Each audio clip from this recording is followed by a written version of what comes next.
trauma injury prevention at schools. It's something no one wants to think about, but it is critical to be prepared. Today, a local hospital is partnering with Edison Middle School in Meriden to help better prepare the community for the worst case scenario. Channel 3 Eyewitness News reporter Marcy Jones is live right outside of that school. Marcy, good morning. How did this partnership come about?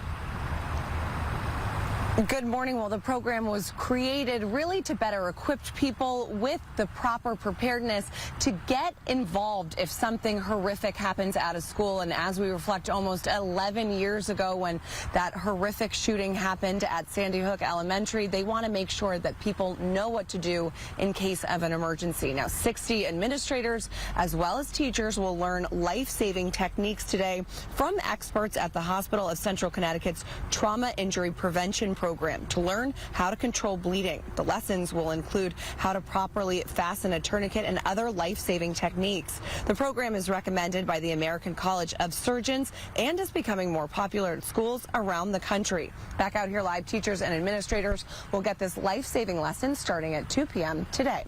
Reporting live in Meriden, Marcy Jones, Channel 3 Eyewitness News.